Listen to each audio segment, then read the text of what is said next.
We have talked about Madoka a lot, from the 8th anniversary live stream to the whole 8th anniversary survival guide, and now the should you summon for this banner, which this isn't going to be like the survival guide. In the survival guide, I was pretty much telling you the key points of everything you should be looking out for during this 8th anniversary period. But the should you summons for this one and even part 2 will be focused on some of the other characters that I didn't talk about, along with the equips that we haven't even mentioned. So let's go ahead and get Madoka out the way. As we've mentioned before in countless videos, is a damage mitigation character. She's able to give your entire team 30% DR as long as she's on the team, and that's the only clause.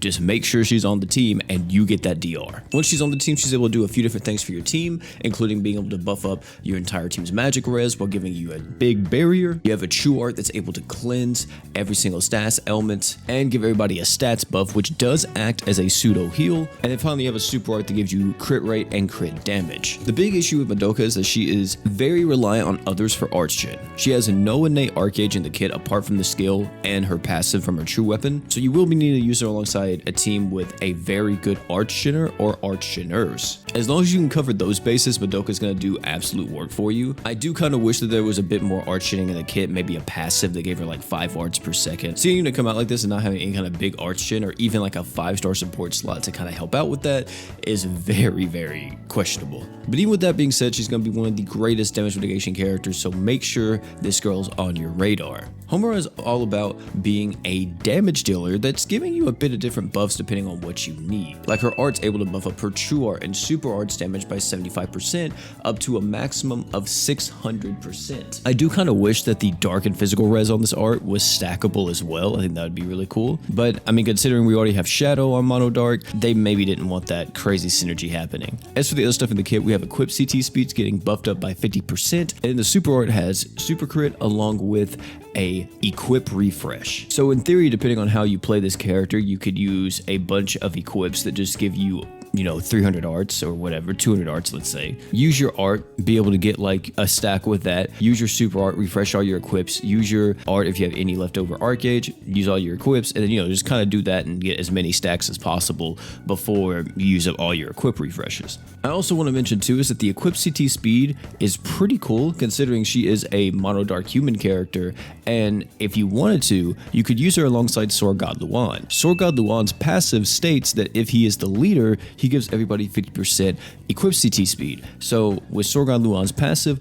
plus Homura's true art, you are getting 100% equip CT speed instantaneously. But that's kind of like the only cool interaction I would see with Homura, but that's pretty much all she is. She's just a damage dealer with some equip CT speed buffs, and that's all you're getting here. As for the unit banner itself, I would recommend that every single person at least do a multi-summon on it, or if you really love how Madoka is and you don't have another damage mitigation character, I would say hard focus Madoka and really try to pick her up. Maybe not spend all your crystals right now because you could wait till the banner resets and do all your guaranteeds, but by the end of it, I would say if you are lacking in the damage mitigation department, make sure you pick up Madoka. She's going to help your team out so much. If you're brand new and summon on this banner, both of these characters can help you out, but the thing is that Madoka needs other characters to be able to work. She's not a unit that's going to be able to like hard carry your account like how maybe an Ultimate Paladin Roy would, or a War God Finn or something like that. It still would be beneficial for you to pick her up, but just let that be known that you're going to need maybe some awoken archgeners to get her going so she can be able to support the entire team with all of her shenanigans. But that's all I have to say about this banner. I definitely will be summoning on it, and talking about summoning on it, the summon video won't be till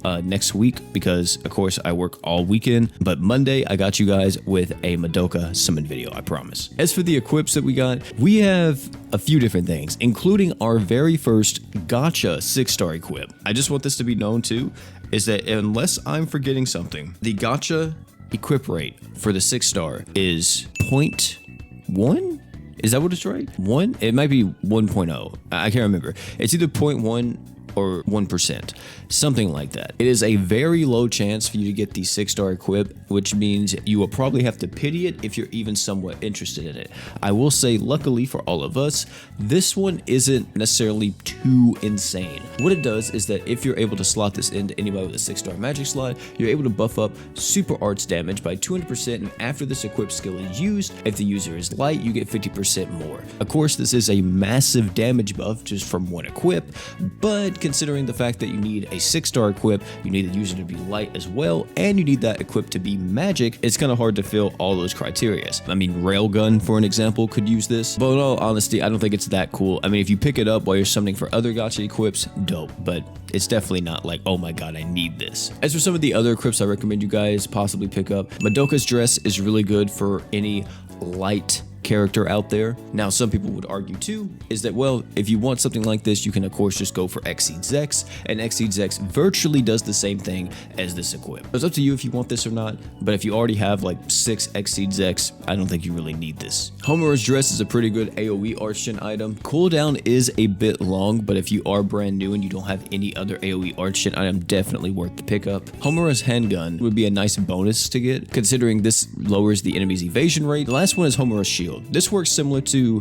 the equip from Kill la Kill that gives you like tons of crit damage if you're using it on a water unit. Pretty much the same thing, but it's for dark allies. Very good in nukes, or just if you want to buff up your damage to Kingdom Come. Highly recommend getting this one. But that's pretty much it for the equip banner. I would say if anything interests you, do a few summons here and there, but don't waste all your crystals on this one. The second one might be a bit better. Lastly though, please do not waste any ALK summons on this ALK banner, the 5k ALK banner. Even if you're brand new, I wouldn't recommend this just because we do know we're going to have GS original characters coming out towards the end of the month, including a brand new saga. And with those banners, they always give us a 10k step up ALK banner. And it will be so much more beneficial for you to save your ALK stones for that than using it on Madoka. But ladies and gentlemen, that is going to be it for this video. Tell me down below if you guys are going to be summoning for Madoka or if you're going to be skipping. You already heard my opinion on all of it.